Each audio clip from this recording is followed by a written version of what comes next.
Do you want to stop second guessing what to say during a nutrition counseling session? In today's video, I've got you covered. I mean per minute during a nutrition counseling session, so that you have a structure and a flow to work off of, and you can feel more confident in providing excellent care. Because oftentimes dietitians say that they feel nervous going into a session, they feel anxious, and they even spend a lot of time preparing before the session. But you don't have to do that when you follow the guidance I'm giving you in today's video. So let's take a moment to talk about the big picture. What is a nutrition counseling session for, after all? And how does one nutrition counseling session help you book repeat clients? Because this is where I want you to think first, before we get into the nitty-gritty, like what should you be doing 30 minutes into this session? Don't worry, we'll cover that too. The first thing you don't want to do is go into that dietitian perfectionist mode. Now, I know we all do it. Right? And you know what I mean.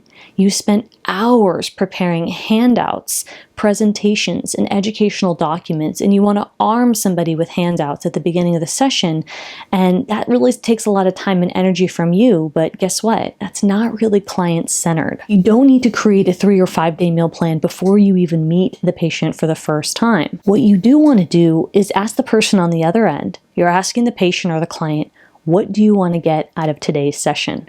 That's the most powerful question that you can ask somebody who's with you. Here's what you can do specifically. Ask at the top of the session within the first 5 to 7 minutes, what's the one thing that you want to leave with today? Now, maybe they say, I want help with what to prepare for dinner. And that's when you make a note and you refer back to that. That's when you bring it back to their goal and you say, let's make sure we leave today with 1 to 3 ideas or tips about dinner ideas. Is that still relevant? Right? You can gauge their interest. Does that still sound like that's what you want? All right, so you want to make sure you're constantly going back to what they said they want at the top of the session, not what you think they want, what they said they want. That's really important. Now make sure in the first 5 to 7 minutes you've asked that question, write it down if you forget it and you're feeling overwhelmed, and speak it back to them. Stick to 1 to 3 goals only for the first session. Now, if they push and they say, I want more, that's where you say, excellent, I really appreciate your enthusiasm. Now, I do recommend that my clients follow up, typically within 2 weeks. So why don't I earmark those topics and we'll cover them at the top of the next session. You can also reinforce this at the top of the session by telling them, here's how I structure my sessions. I want to identify what main goal you want to walk away with today, and you're going to leave with up to 3 tips.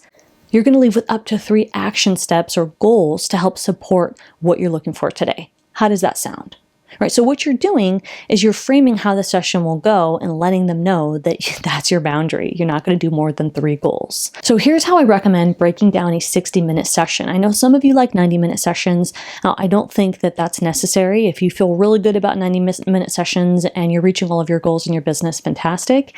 But if you'd like to keep to 60-minute sessions, the advantage, especially over telehealth, is that it can prevent exhaustion. You have an easier time filling your schedule because 90 minutes can be a little harder. It's that clunky hour and a half, and it can also be really demanding and exhausting for the other person to give you an hour and a half of their time. I would say keep it to 60 minutes. I like to tell clients at the top of a session, here's how I'm going to break down the time today. Here is the structure of nutrition counseling sessions. First, we're going to go into logistics. I'm briefly going to ask you a little bit about your medical history and finalize what your main goal is for today's session. I'm going to move on to asking about your nutrition intake. I'm going to ask you to tell me what you eat on a typical day, but that won't be more than 10 or 15 minutes.